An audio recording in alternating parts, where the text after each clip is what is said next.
Growing up Hartwell meant growing up invisible, even when everyone in the world was watching. That boy grew into a 28-year-old man named Lucas Hartwell. Brilliant, quietly funny when he let himself be, and deeply, achingly lonely in a way that money had never once been able to touch. He was heir to an empire he had never actually worked inside. His father had kept him at arm's length his entire life, grooming him from a distance the way a man grooms a stock portfolio, checking in, making adjustments, never actually present. Every relationship Lucas had ever had was transactional in some way. Friendships that appeared the moment his last name became known. Romances that always, eventually, revealed themselves to be about access, about power, about proximity to a fortune that never seemed to buy him anything real. His last relationship had ended when he discovered his girlfriend of 2 years had been feeding information to a rival company the entire time they were together. She had been planted from the start. He never saw it coming. He never sees anything like that coming, because he has spent his whole life wanting so badly to be loved that he stops asking the obvious questions. He carried a worn leather journal everywhere he went, the one place in his entire gilded life where he allowed himself to be completely honest. Nobody had ever read a single page of it. "I don't know who I am without the last name," he told his therapist one gray Tuesday afternoon, staring at his hands instead of her face. "And I don't know if anyone would want to know, even if I figured it out." Then his father made an announcement that changed everything.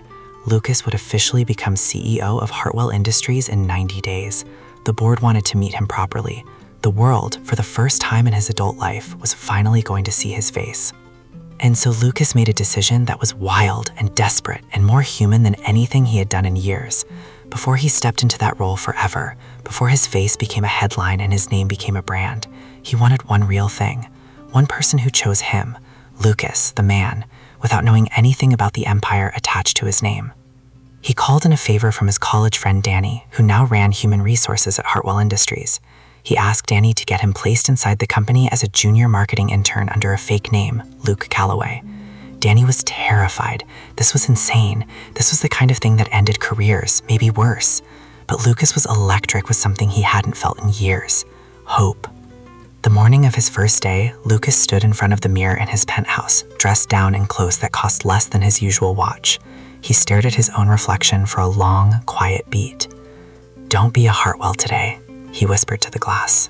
3 floors below the executive suite and the marketing department worked a woman named Claire Bennett, senior copywriter. Razor-sharp, quick-witted, fiercely independent. She had clawed her way up from a working-class family with no connections and no shortcuts, just talent and 80-hour weeks and a stubbornness that had gotten her both promoted and passed over in equal measure. Twice now, she had been denied a promotion that went instead to someone with better connections, someone who golfed with the right people. She was quietly furious about it, and she did not hide that fury particularly well. "I swear," she told her best friend Maya over lunch one afternoon, stabbing at her salad, "if one more mediocre man gets handed something I earned—" Her phone buzzed. She glanced down. "New intern assigned to your team." She closed her eyes. Perfect. Claire's guard had been built brick by brick over years of disappointment. Her last relationship ended when her boyfriend accepted a job overseas without even asking whether she'd come with him. She had learned the hard way that people always choose ambition over love, eventually.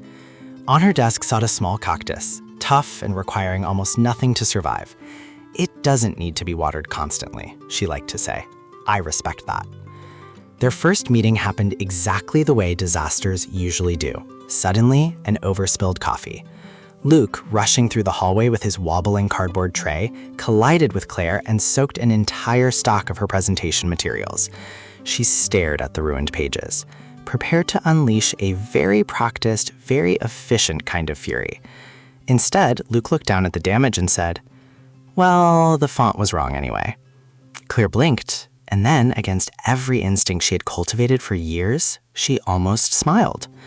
That night, in his journal, Lucas wrote, "Day 1, found someone who looked at me like I was nobody. It was the best feeling I've had in years."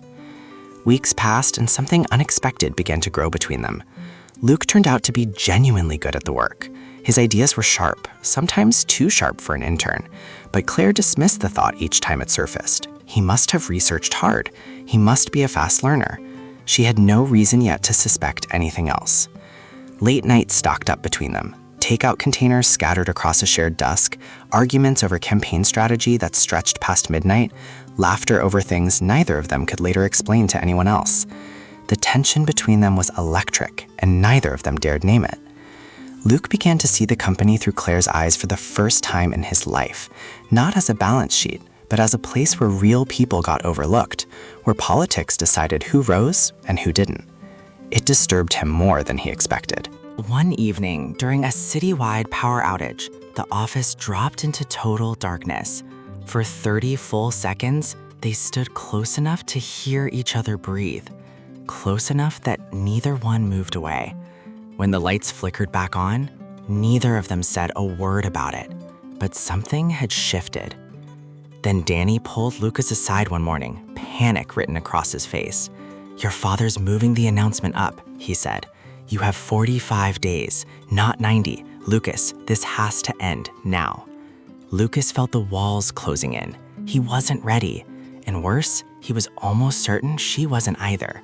Not long after, he watched Claire present a brilliant campaign concept in a team meeting, only for her senior manager to nod along and then say, without a flicker of hesitation, "Great, I'll present this to the board." No mention of Claire's name, no credit at all. Lucas's jaw tightened in a way that had nothing to do with being an intern.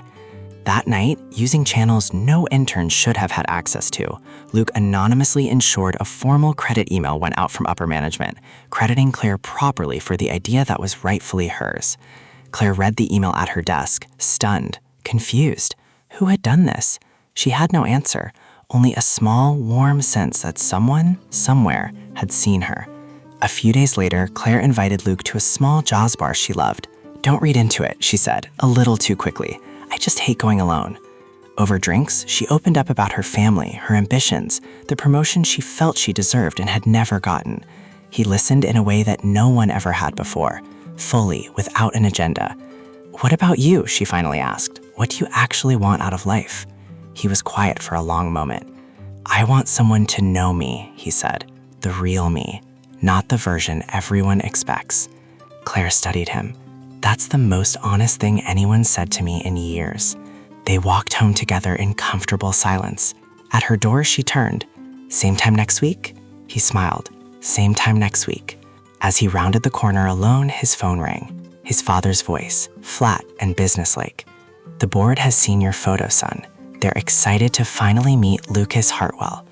Luke caught his own reflection in a darkened shop window. The smile drained slowly from his face. In the weeks that followed, Lucas began quietly using his real power while pretending to have none, flagging unfair practices inside the company, pushing Claire's long overdue promotion through channels she never saw. One afternoon, Claire was called into her manager's office. She emerged minutes later, stunned, eyes glistening. She had been recommended for the senior creative director position, a role she had wanted for 3 years. She found Luke in the hallway and hugged him impulsively, without thinking. He held on a beat too long. That night, he wrote in his journal, "She got what she deserved. She always deserved it. I just removed the obstacle. Is that love or is that control? I don't know anymore." On a rainy Sunday, Claire showed up at Luke's apartment, modest, deliberately chosen to hide who he really was, carrying groceries. "You looked like you needed a home-cooked meal," she said. She cooked while he watched her, quiet, like she was the most extraordinary thing he had ever witnessed. She noticed his journal sitting on the counter. Didn't open it, but she noticed. "You write?" "It's the only place I'm honest," he said. She looked at him carefully. "Are you honest with me?" A long beat passed. "I'm trying to be." Meanwhile, Claire's best friend Maya had grown suspicious of Luke almost from the beginning. "Interns don't talk like that," she told Claire one afternoon. "Interns don't hink like that. Who is this guy?" She started digging quietly. His online presence was thin, his background vague in ways that didn't add up. "Something's off about him," Maya warned. "I can feel it." "You're paranoid," Claire said. But that night, alone in bed, staring at her ceiling, a small seed of doubt had already taken root. Across the city, Richard Hartwell Sr. discovered his son had been missing from his own penthouse for weeks. He had him tracked. A private investigator's report landed on his desk, detailing everything: the fake name, the internship, the girl. Richard's reaction wasn't anger. It was something colder, disappointment dressed as concern. He called Lucas directly. "I know what you're doing," he said, "and I know about the girl." A pause. "End it, or I will end it for you." Lucas hung up and sat in the dark for a long time. For the first time since he had started this, the journal stayed closed. A few nights later, Claire texted him a photo from the jazz bar, the two of them laughing, caught mid-moment by a stranger's camera. "Found this on my phone," she wrote. "We look like real people." Then a second message. "Are we real, Luke?" He stared at the screen for a long time. He never answered. The end came fast, the way these things always do. A company-wide email went out one ordinary Tuesday morning. Please join us in welcoming our new CEO, Lucas Hartwell. Attached was a professional photograph. Claire opened the email at her desk, read the name, opened the photo. The world stopped. It was Luke, her Luke, Luke Calloway, except the bio underneath listed Princeton, the Hartwell family, a net worth measured in billions. The intern, her intern. Around her, the office buzzed with gasps and nervous laughter. Claire sat completely still. Maya appeared at her side. "Claire?" Claire stood up, walked out. She didn't run. She simply, deliberately did not run.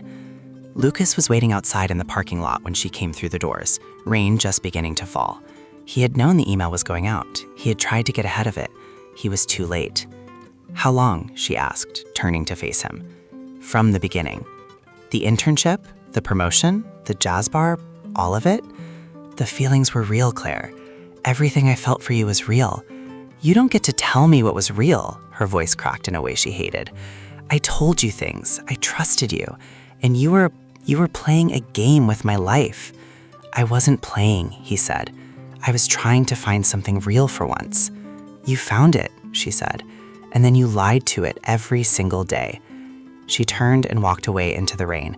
He didn't follow. He stood there alone, his journal clutched against his chest, completely still. Later, someone would notice the small cactus missing from Claire's old desk. She had taken it with her. She was protecting herself again, the only way she knew how. That night, Lucas went to his father, not for comfort, but for confrontation. "Did you know she'd find out this way?" he asked. "I knew you'd never end it yourself," Richard said simply. "You took the one real thing I had," Lucas said quietly, the words landing heavier than any shout could have. "Real things don't survive in our world, Lucas," his father replied. Lucas looked at his father then, truly looked at him, maybe for the first time in his life. "Then I don't want your world." He walked out of the Hartwell estate that night with nothing planned, for the first time in 28 years. Days passed.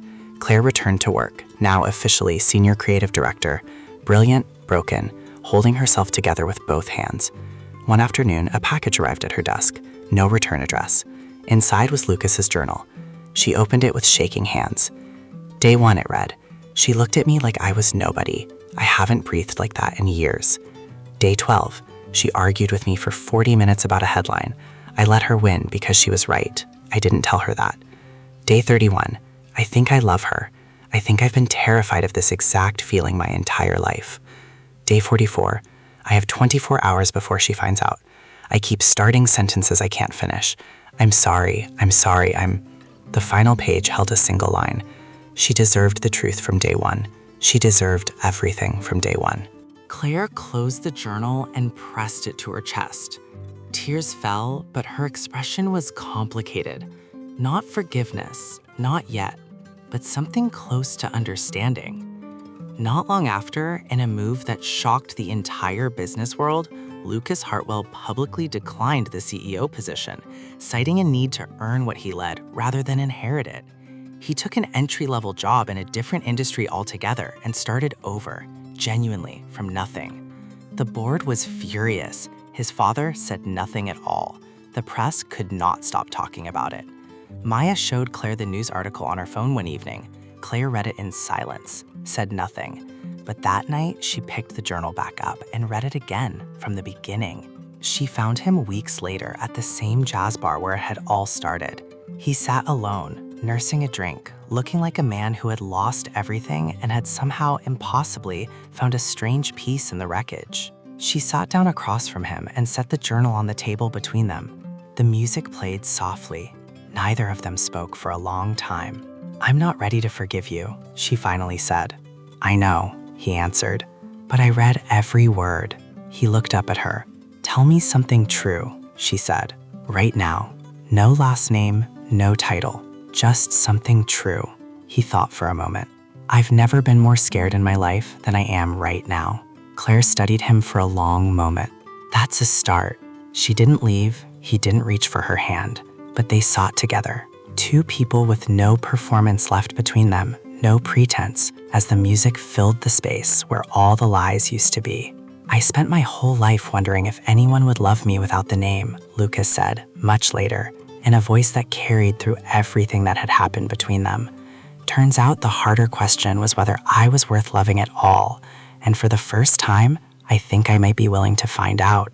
He gave up billions to prove he was worth loving, but was it enough? Would you forgive him? Drop a heartbreaker if you think Claire should walk away, or a cactus if you think he deserves a second chance.